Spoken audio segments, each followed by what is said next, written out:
السلام علیکم ورحمۃ اللہ وبرکاتہ۔ ایک مرتبہ پھر آپ تمام لوگوں کو پاکستان کی جیت بہت بہت مبارک ہو۔ ناظرین اکرام جتنے پاکستانی دیکھ رہے ہیں یار لائک کر دیجیے گا، اسی خوشی میں لائک انبار کر دیجیے گا۔ ہمارے فیس بک پیج پہ 3 لاکھ فالوور ہونے جا رہے ہیں، وہ بھی اگر ہو سکے تو جلدی جلدی کر دیجیے گا، ٹھیک ہے؟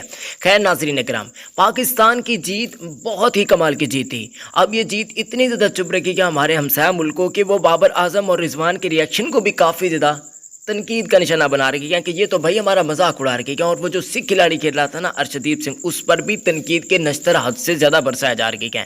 نہ صرف انڈین میڈیا بلکہ انڈین لوگ بھی اس بیچارے پر بہت زیادہ تنقید کر رہے ہیں، حالانکہ اس کی بولنگ بہت اچھی دیکھنے کو ملی ہے۔ روی بشنوئی کے بعد میرے خیال سے سب سے زیادہ وہیں بولر اچھے بولنگ کرانے میں کامیاب۔ پتہ نہیں کیوں اپنے کھلاڑیوں پر اتنی زیادہ تنقید کرتے ہیں۔ دیکھیں ہم بھی اس دن ہارے تھے 12 سے، مگر ہم نے اتنی زیادہ تنقید نہیں کی تھی، آپ کو یاد ہوگا ہم نے تو بیک کیا تھا اپنے پلیئرز کو۔ یہ ہم پاکستانی مطلب یہ کہ اسی خوشی میں شیئر کر دیجیے گا جو فیس بک پہ دیکھ رہے ہیں، ہمارا دل کافی زیادہ خوش ہو جاتا ہے۔ ہم اپنے پلیئرز کو بہت زیادہ بیک کرتے ہیں، بہت زیادہ حد سے زیادہ۔ اب رضوان پر تھوڑی بہت تنقید ہو رہی تھی، منہ توڑ رضوان نے جواب دیا ہے، مگر جو روہت شرما چلا رہے تھے اور اس کے بعد جو میمز بن رہے ہیں سوشل میڈیا پر اور جو تنقید کے نشتر روہت شرما برسا رہے ہیں اپنے کھلاڑیوں پر، ایسا کچھ بھارتی کہہ رہے ہیں۔